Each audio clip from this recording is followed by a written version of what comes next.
اعوذ باللہ من الشیطان الرجیم بسم اللہ الرحمن الرحیم۔ ناظرین کرام السلام علیکم ورحمۃ اللہ وبرکاتہ۔ مسائل زندگی میں ایک بار پھر آپ کا استقبال ہے۔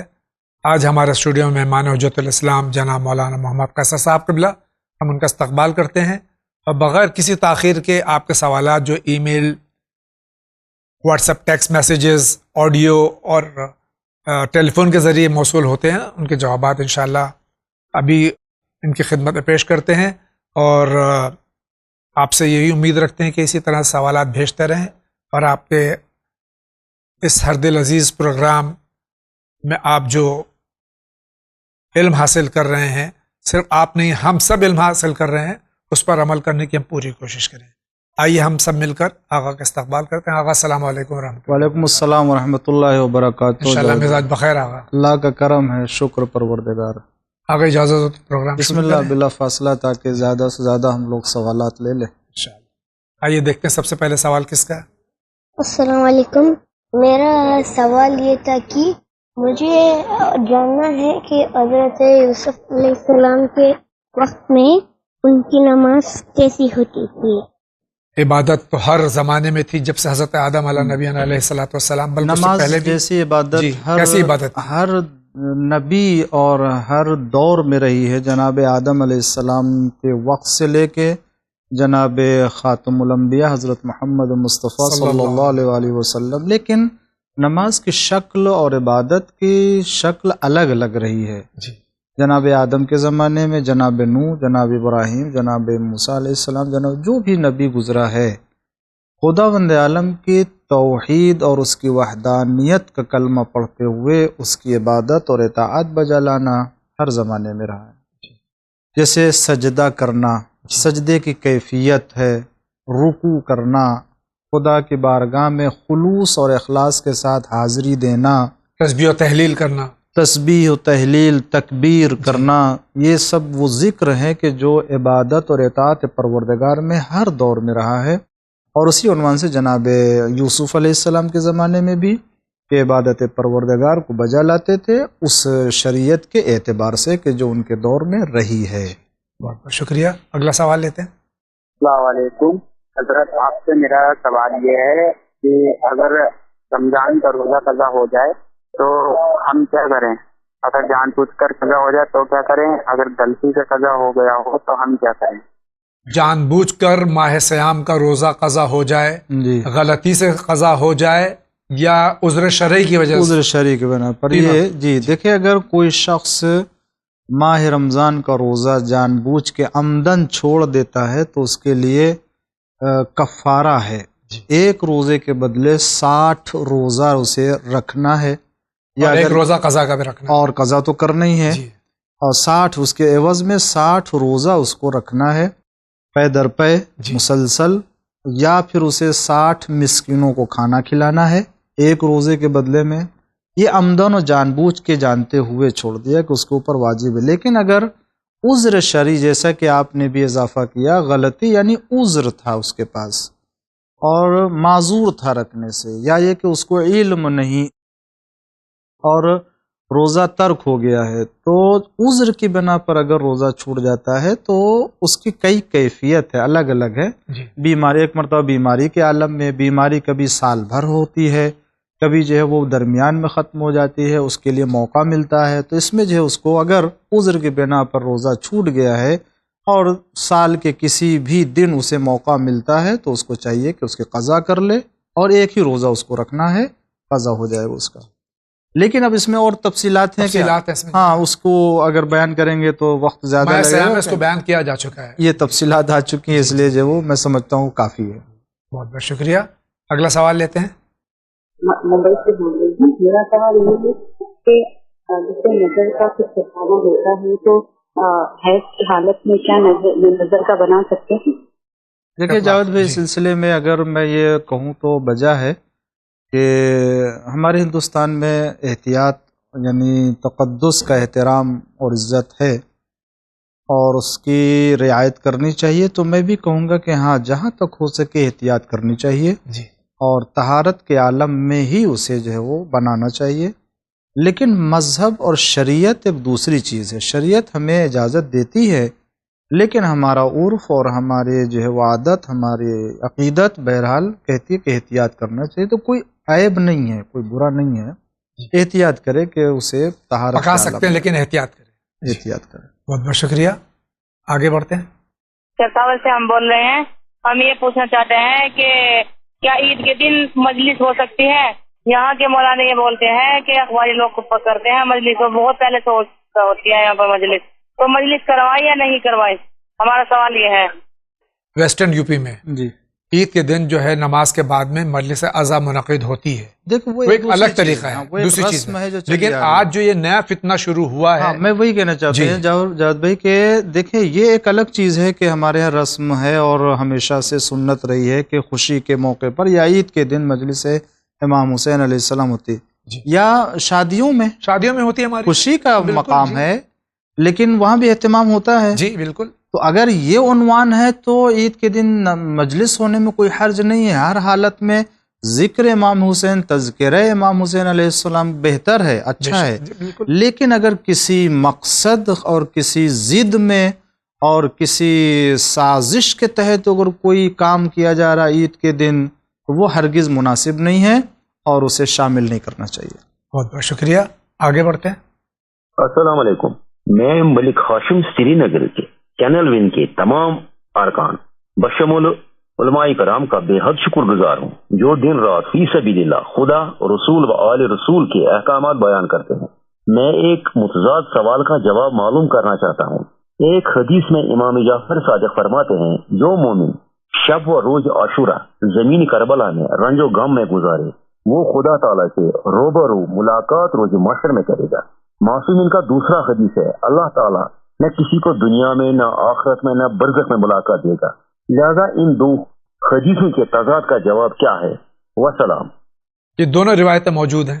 جی اس سلسلے میں بہت اچھا میں یہ کہوں گا کہ میرے عزیز دوست نے بہت ہی عمدہ سوال کیا ہے جس کی وضاحت ضروری ہے اور ناظرین کرام جو ہے وہ توجہ دیں کہ ہمارے یہاں یہ عقیدہ ہے پروردگار عالم دکھائی نہیں دے سکتا. جسم و جسمانیت سے مبرہ ہے. خداوند عالم کے لیے وہ تمام اوصاف کے جو کسی مخلوق کے لیے سزاوار ہے وہ اوصاف اللہ کے لیے نہیں ہو سکتے ہیں، ممکن نہیں ہے، وہ خدا نہیں ہے. لیکن اس طرح کی روایتیں پائی جاتی ہیں کہ وہ عمل کرے گا تو وہ روز قیامت اللہ سے ملاقات کرے گا. یا قرآن کریم میں بھی ہے، قرآن کریم کی آیت ہے وَإِلَىٰ رَبِّهَا نَاظِرَةٌ کہ وہ اپنے پروردگار کی طرف دیکھ رہے ہوں گے. یا سورہ رحمان میں ہے ذوالجلال وجہ ربک ذوالجلال والاکرام کہ وجہ پروردگار کے سوا باقی تمام چیزیں فنا ہو جائیں گی. وجہ پروردگار یہاں پر وَيَبْقَ وَجْهُ رَبِّكَ ذُو الْجَلَالِ وَالْإِكْرَامِ تو یہاں وجہ پروردگار سے مراد کیا کہ چہرہ مراد ہے یہاں پر نہیں. اس طرح کی تعبیر ید اللہ کہا گیا ہے کہیں یا ید اللہ ہے، ید اللہ فوق ایدیہم اللہ کا ہاتھ سب کے اوپر جو ہے وہ بلند ہے اور فوقیت رکھتا ہے. تو اس طرح کی روایتیں اور آیتوں میں جہاں خدا کو جسم و جسمانیات سے تشبیہ دی گئی ہے یا یہ کہ تشبیہ نہ کہیے بلکہ وہم ہوتا ہے، اشتباہ ہوتا ہے یا شباہت ہوتی ہے کہ اللہ ان سب چیزوں کو روایتوں کی روشنی میں آیتوں کی روشنی میں اس کی تعویل کی جاتی ہے اور حق تعویل کی جاتی ہے صحیح طور سے. جیسے ید اللہ فوق ایدیہم معنی کیا کہ قدرت خدا سب کے اوپر غالب ہے، یا جہاں پر یہ ہے کہ الی ربہا ناظرہ وہ اپنے پروردگار کی طرف دیکھ رہے ہوں گے، وہ مراد اس سے یہ ہے کہ وہ اپنے مقام و منزلت کی طرف دیکھ رہے ہوں گے. یا یہ یہاں جو خود سوال ہے کہ وہ خدا سے ملاقات کریں گے، ملاقات سے مراد کیا ہے؟ یہاں ملاقات سے مراد جو ہے وہ اپنے معرفت کو اس منزل پر دیکھیں گے کہ جو انہیں عطا کی گئی ہوگی روز قیامت. اس روایت میں ہے کہ اس سے مراد امام نے فرمایا ہے معرفت پروردگار ہے، اس لیے کہ معرفت پروردگار کے بہت سے درجات ہیں. انسان جب کبھی کسی امتحان میں آزمائش میں مبتلا کیا جاتا ہے، سختیاں ہوتی ہیں تو وہ اللہ تعالیٰ کی طرف زیادہ متوجہ ہوتا ہے. عام حالات میں بھی متوجہ ہے لیکن جب مصیبتوں میں پریشانیوں میں گھرتا ہے تو وہ کچھ زیادہ ہی خدا کی طرف متوجہ ہوتا ہے اور اللہ کی طرف. تو یہ توجہ اور اس توجہ میں فرق ہے. جس توجہ میں سب سے زیادہ اللہ کی طرف رغبت پائی جا رہی ہے، یہ معرفت کا ایک درجہ ہے، اس سے اور بڑھ کر کے ایک درجہ پایا جاتا ہے۔ تو جتنا بھی قریب ترین خدا کی معرفت سے درجہ ہوگا وہ جو ہے وہ سب سے بلند ترین معرفت کہی جائے گی۔ تو یہ جو ملاقات کریں گے یعنی اپنے اس عظیم ترین درجے معرفت کو دیکھیں گے کہ خدا نے قیامت کے دن ان کو وہ مقام و منزلت عطا کیا ہے، ورنہ خدا کو دیکھنا یہ ممکن نہیں ہے۔ ہاں ایک اور جو ہے وضاحت اس سلسلے میں پیش کی جا سکتی ہے، وہ یہ کہ خداوند عالم کو اس دن دیکھے گا۔ کیسے دیکھے گا؟ جس طریقے سے اللہ تعالیٰ نے عالم ذر میں خداوند عالم نے تمام ذریت آدم کو اپنی معرفت عطا کی اور تمام لوگوں نے خدا کا عہد و پیمان کیا، اس وقت جس نگاہ سے خدا کو دیکھا تھا اسی نگاہ سے پروردگار عالم کو قیامت کے دن دیکھیں گے۔ یا اس سے زیادہ واضح طور سے میں یہ کہوں کہ کسی نے مولا کائنات سے دریافت کیا کہ آپ اتنی عبادت کرتے ہیں، جی تو کیا آپ نے کبھی اپنے پروردگار کو دیکھا ہے کہ اتنی عبادت فرماتے ہیں کرتے ہیں؟ تو مولا نے فرمایا کہ اس خدا کی عبادت کہ جس کو نہ دیکھا ہو نہیں کرتا ہوں، ہاں مگر اس مادی آنکھ سے اور اس مادی چشم سے اس کو نہیں دیکھا ہے، بلکہ دل کی آنکھوں سے اسے دیکھا ہے، معرفت کی آنکھوں سے اسے دیکھا ہے۔ تو قیامت کے دن ملاقات سے مراد یہاں پر وہ معرفت ہے کہ جو بلند ترین درجے کے اوپر فائز ہوگا اسے وہ انسان دیکھے گا، ورنہ خدا کو ملاقات کرنا اس سے یا اسے دیکھنا ہرگز مراد نہیں ہے۔ بہت بہت شکریہ۔ آپ کا کیا سوال ہے؟ السلام علیکم، میرا نام اختری خان ہے اور میں بمبے سے بول رہی ہوں۔ میری نواسی 13 سال کی تھی، وہ کدھر گم ہو گئی، میں کیا کروں؟ میں ہر جگہ سے تھک کر کے پریشان ہو کر کے تو آپ کے ٹی وی چینل میں میں پوچھنا چاہتی ہوں کہ میں کیا کروں اب۔ اللہ حافظ۔ ان کی نواسی 13 سال کی اور غائب ہے، اب تک نہیں مل رہی ہے، تو اس سلسلے میں کیا کیا جا سکتا ہے؟ جی اس سلسلے میں دیکھیں میں دعا کروں گا اور پروردگار عالم ان کی اس نواسی کو بچی کو واپس کرے صحیح سلامت کے ساتھ۔ خداوند عالم یہ خوشخبری انشاءاللہ دے گا ان کو۔ لیکن ایک چھوٹا سا عمل ہے، اگر یہ کریں تو خدا کی امید سے وہ ذات سے امید لگائی جا سکتی ہے، اور یہ کام ہو سکتا ہے کہ اگر کوئی فرد غائب ہو گیا ہے تو اس کو تلاش کرنے کے لیے ایک کاغذ لے، سادہ کاغذ، اور سادے کاغذ کے چاروں طرف دے وہ الشہید الحق لکھ دے چاروں طرف، اور درمیان میں اس گمشدہ کا نام لکھ دے جی، اور اسے آدھی رات میں آسمان کے نیچے جائے اور ہاتھوں کو آسمان کی طرف بلند کرے اور خود بھی آسمان کی طرف دیکھے اور 70 مرتبہ شہید الحق یہ پڑھے، اور اس کے بعد اس گمشدہ کا نام لے۔ تو یہ کرنے سے انشاءاللہ خوشخبری مل سکتی ہے، اللہ کی ذات سے امید لگائی جا سکتی ہے۔ بہت بہت شکریہ آغا۔ اگلا سوال لیتے ہیں۔ السلام علیکم جی، میرا نام محمد معصوم ہوا، میں گوپال گنج سے بول رہا ہوں۔ میرے امام زکوٰۃ کے پیسے سے آدھا حصہ اپنا لے لیتے ہیں، تو کیا ان کے پیچھے نماز جائز ہے یا نہیں؟ کیا اسلام میں زکوٰۃ کھانا غیر قانونی جائز ہے؟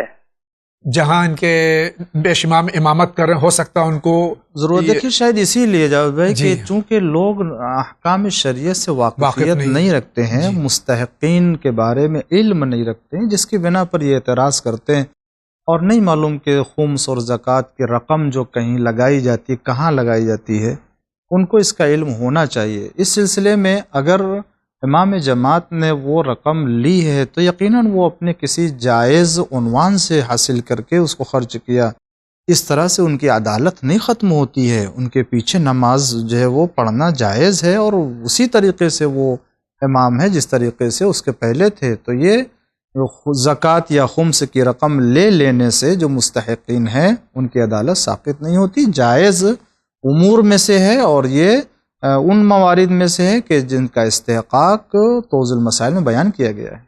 بہت بہت شکریہ۔ اگلے سائل کا سوال لیتے ہیں۔ جی السلام علیکم، میرا نام مسز پٹیل ہے، ممبئی سے ہوں. مجھے پوچھنا تھا کہ قرآن مجید صرف ماہ رمضان کے ٹائم پہ ہی بخشا جا سکتا ہے مردوں کو، یا سال کے کسی بھی دن پہ بخشا جا سکتا ہے؟ Thank you. قرآن مجید کی بہار ماہ سیام ہے، یہ تو ہاں بہار قرآن ماہ رمضان، لیکن بخشا جو جاتا ہے قرآن وہ خاص طور سے ہم لوگ ماہ سیام میں بخشتے ہیں اپنے مرحومین کو. عام دنوں میں جس طریقے سے جاوید بھائی ہم لوگوں نے سورہ یاسین کو مخصوص موقع کے لیے سمجھ لیا ہے اور مخصوص سوروں کو مخصوص وقت کے لیے، تو قرآن کے ذریعے سے بخشے جانے کو بھی شاید ماہ رمضان سے مخصوص کر دیا گیا. ایسا نہیں ہے. قرآن کریم ہر دور کے لیے، ہر زمانے کے لیے، ہر شب و روز کے لیے ہے. اس سے خود بھی استفادہ کرے، اپنے مرحومین کے لیے بھی. جس وقت، جس دن، جس مہینہ بھی قرآن کریم کی کسی آیت و سورے کی تلاوت کر کے اس کے ثواب کو ہدیہ کریں گے، مرحوم کو ملے گا اور اس کا اجر حاصل ہوگا انشاءاللہ. بہت بہت شکریہ. اگلا سوال. السلام علیکم، میں میرا روڈ سے بامبے سے بات کر رہی ہوں. میرا نام ہے فاطمہ حیدر علی لکھن والا، اور میرا سوال یہ ہے، اپن رستے پہ چلتے ہیں، بائک لے کے جاتے ہیں یا ایکٹیوا لے کے جاتے ہیں. میرے سے یہ بھول ہو چکی ہے، میں نے وہاں پہ لیمبو سے گاڑی چلا چکی، وہ 2 بار میرے ساتھ میں ہو چکا ہے، اور میری یہاں پہ روزی بھی بند ہو چکی ہے. اس کے لیے کون سی صورت پڑھنے کی، کون سی نماز پڑھنے کی، پلیز آپ بتائیے. جیسے بھی آپ جس طرح سے بائک چلا رہی تھی، ایکٹیوا چلا رہی تھی، اسی طرح سے چلائیے، کچھ نہیں ہوتا، کوئی پریشانی نہیں ہے. بلی کا راستہ کاٹنے سے کچھ ہوتا ہے نا، نیبو اس طرح کی کوئی چیز ہمارے یہاں نہیں پائی جاتی، اور پریشان نہ ہو، کچھ بھی نہیں ہوا ہے، اور وہم میں نہ پڑے. بہت بہت شکریہ. اگلا سوال. السلام علیکم مولانا اور جاوید بھائی، السلام علیکم. میں گجرات سے بول رہی ہوں. میرے 2 سوال ہیں. پہلا سوال یہ ہے کہ ہم نے ایک بلڈر سے مکان خریدا تھا، جو معاشی ضروریات کی وجہ سے واپس اس بلڈر کو ہی دے دیا. تو اس نے ہمیں کچھ رقم دی اور کچھ باقی رکھی کہ میں 4-6 مہینے میں دے دوں گا. لیکن ابھی 2 سال ہو گئے، پھر بھی وہ ہماری رقم لوٹاتا نہیں اور فون کرنے پر بہانے بناتا ہے. تو مولانا سے میری گزارش ہے کہ کوئی دعا بتا دیجئے تاکہ ہمیں ہماری رقم واپس مل جائے. اور میرا دوسرا سوال یہ ہے کہ ہمارے گاؤں میں ہمارا ایک پرانا مکان ہے جو ہمیں بیچنا ہے، تو اس کا خریدار مل جائے، اس کے لیے بھی کوئی دعا بتا دیجئے. آپ کی بہت مہربانی ہوگی. شکریہ. خدا حافظ. شاید یہ روایت میں ہے کہ کوئی بھی اگر کام کرو تو اس کو لکھ لو، اس لیے لکھ لینے کے لیے ڈاکیومنٹیشن ہونا ضروری ہے. یہاں پر ہو سکتا ہے لکھا گیا ہو، لیکن اب وہ اگر کوئی بے ایمانی پر اتر آئے تو کیا کوئی کر سکتا ہے، چاہے جتنی بھی قرارداد اور ایگریمنٹ کیا ہو.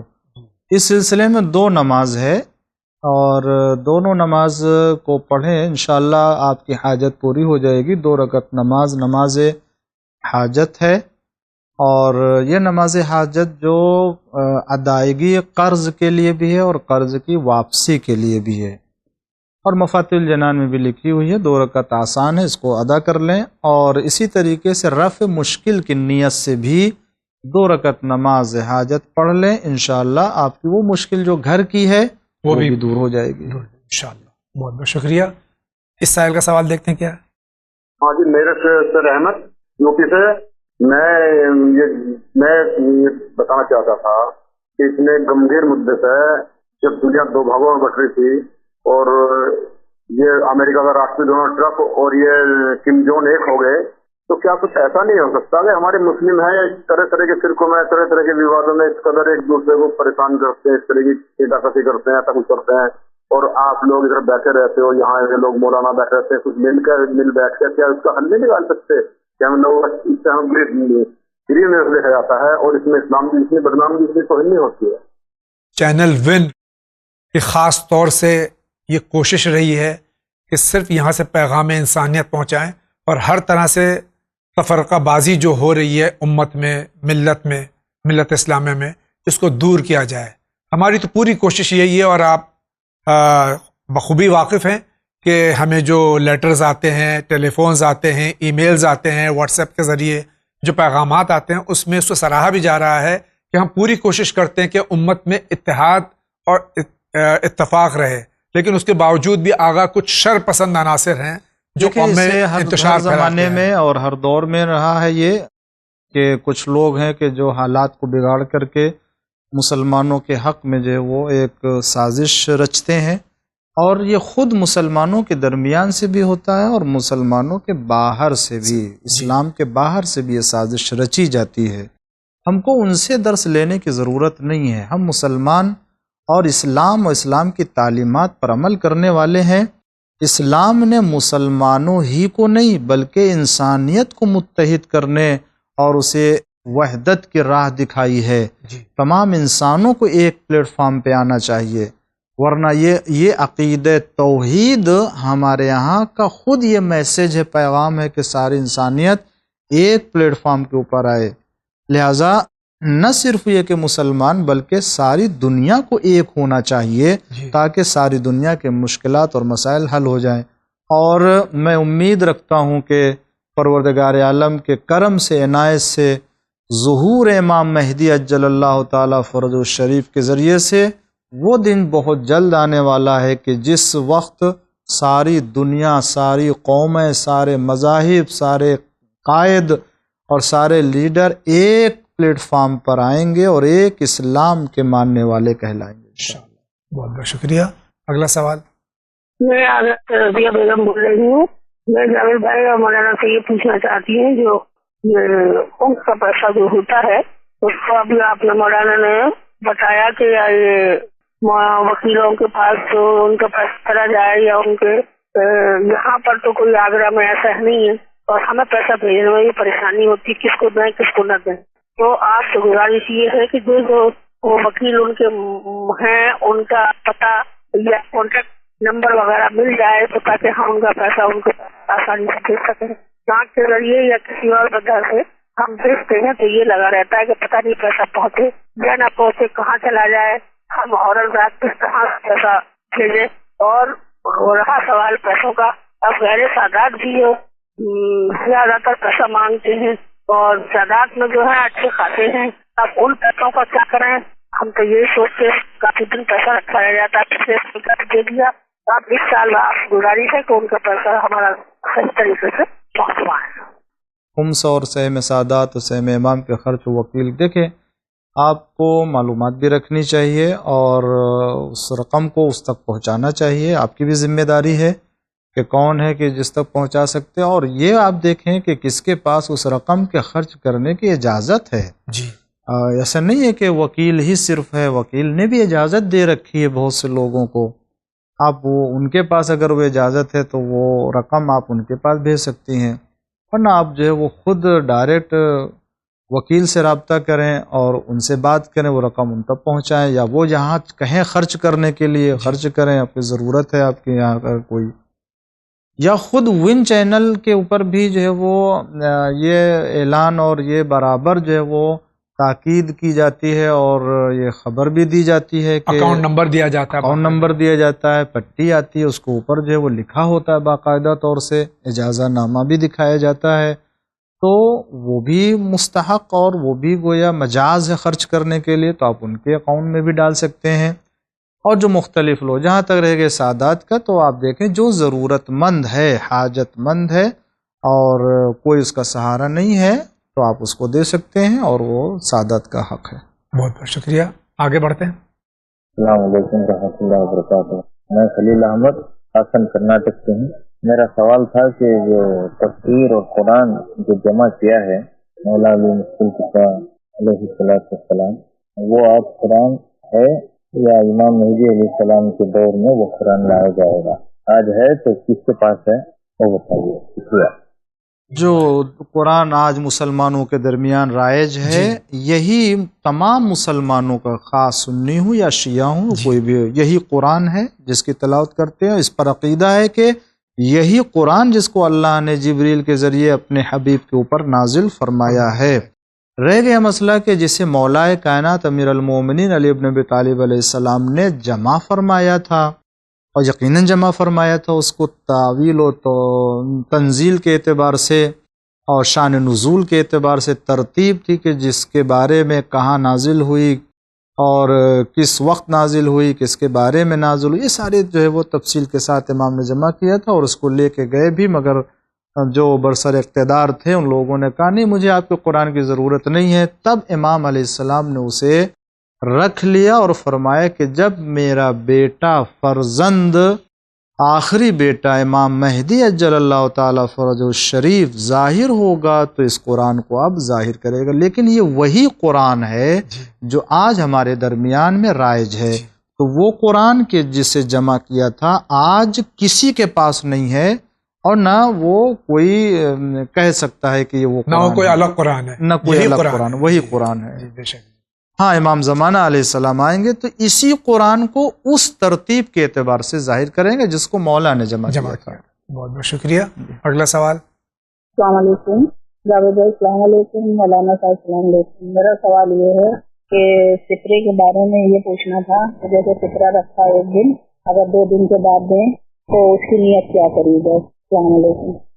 فطرہ اگر نکال لیا ہے وقت پہ اور دیا نہیں، 2-3 دن بعد دیا، اس کی کیا؟ وہی نیت ہے، آپ اسی نیت، کیونکہ نیت کر کے ہی فطرہ نکالا گیا ہے۔ اب وہ فطرہ کی رقم ہے، آپ اس کو پہلے فرصت میں پہنچا دینا چاہیے، نہیں پہنچایا ہے تو جو مستحق ان تک پہنچا دیجیے، آپ نے پہلے جو نیت کی ہے وہی نیت ہے، اس کو کوئی نئی نیت نہیں آئے گی۔ بہت بہت شکریہ۔ اگلا سوال۔ السلام علیکم، میرا نام عظمت حسن ہے، دہلی سے بول رہا ہوں۔ میرا یہ پوچھنا ہے کہ ایک قرآن اور ایک حدیث ہے، صرف دنیا میں ہر جگہ یہ فرقے میں لوگ کیوں بٹے ہوئے ہیں، اور یہ مجھے کافی پریشان کرتا ہے، اس کا کوئی حل کرتا ہے۔ ان الدین عند اللہ الاسلام، قرآن کی آیت ہے۔ رسول صلی اللہ علیہ وآلہ وسلم ایک دین لے کے آئے تھے، ایک قرآن لے کے آئے تھے، یہ امت 73 فرقوں میں کیوں بڑھ گئی؟ یہ صرف اس لیے بڑھ گئی کہ امت مسلمہ نے تعلیمات پیغمبر اسلام پر عمل نہیں کیا۔ اگر پیغمبر کی تعلیم اور پیغمبر کے حکم کے اوپر عمل کرتی یہ امت تو آج یہ اختلاف نہ ہوتا۔ پیغمبر نے کیا فرمایا تھا؟ پیغمبر نے فرمایا آخر وقت میں کہ کاغذ قلم لاؤ، میں تمہیں ایک نوشتہ لکھ دوں، دے دوں تاکہ تم کبھی گمراہ نہ ہو، نہیں دیا گیا۔ پھر آپ نے فرمایا کہ میں تمہارے درمیان 2 گراں قدر چیزیں چھوڑے جا رہا ہوں، کتاب خدا، ایک میرے اطرت اور اہل بیت۔ یہ سنی شیعہ دونوں کتابوں میں مستند طور سے مستند معتبر، آپ کسی بھی پڑھے لکھے عالم سے آپ کسی بھی مسلک کے دریافت کر لیجئے، وہ یہ حدیث بتائے گا کہ پیغمبر نے فرمایا یہ 2 چیزیں میں چھوڑے جا رہا ہوں تمہارے درمیان، اگر تم ان دونوں سے متمسک رہو گے کبھی گمراہ نہیں ہوگے۔ یہ دونوں تم کو میرے پاس قیامت کے دن لے کے آئیں گے حوض کوثر پر، لیکن اگر اختلاف کیا، ان کو چھوڑ دیا تو پھر تم بھٹکو گے۔ یہی ہوا، ایک نے قرآن لے لیا، ایک نے اہل بیت کو لے لیا، ایک نے اہل بیت کو چھوڑ دیا جو قرآن لے لیا، لیکن جن کے پاس دونوں ہے وہی نجات یافتہ ہے۔ اختلاف اسی بنا پر ہوا کہ قرآن نے جو کہا اس کو نہیں مانا اور اہل بیت نے جو کہا اس کو نہیں مانا، بلکہ ہمارے نفس نے جو کچھ کہا اسے مانا، اپنے خواہش نفس کی پیروی کی اور اپنے اغراض اور مقاصد کو جو عملی بنایا، جس کی بنا پر آج ہر ایک گلی میں اور ہر ایک شہر میں، ہر ایک ملک میں ایک مسلک، ایک فرقہ اور ایک جو وہ گروہ وجود میں آ گیا اسلام کے نام پر۔ نہ اس کی تائید قرآن کرتا ہے، نہ اہل بیت علیہ السلام کرتے ہیں۔ آج جو مذہب نجات یافتہ ہے اور جو واقعی اسلام کی تعلیمات سے آراستہ ہے، وہ ہے کہ جس کے پاس قرآن ہے اور اہل بیت جو مفسر قرآن ہے۔ میں یہ کہہ رہا ہوں لیکن تحقیق آپ کر لیجئے کہ واقعی یہ درست بات ہے یا نہیں ہے، اس لیے کہ کوئی بھی قرآن کو تنہا اہل بیت کے بغیر نہیں سمجھ سکتا، نہیں سمجھ سکتا۔ سرکار نے فرمایا نہیں ہوتا، اگر سمجھ سکتا ہوتا تو پیغمبر اسلام کو یہ کہنے کی ضرورت نہ ہوتی کہ قرآن اور اہل بیت کو میں تمہارے درمیان چھوڑ کے جاتا ہوں، اور جو حدیث میں ہے کہ میں تمہارے درمیان قرآن اور سنت کو چھوڑ کے جاتا ہوں، یہ جھوٹی حدیث ہے، موضوعی حدیث ہے، جعلی حدیث ہے، اور کسی بھی معتبر حدیث کی روایت میں نہیں پائی جاتی ہے، کسی بھی مسلک میں، کسی بھی مسلک میں۔ بہت بہت شکریہ۔ اگلا سوال۔ جی، میرا نام ارمان الحق بھیا ہے، میں لکھیم پور آسام سے بول رہا ہوں۔ السلام علیکم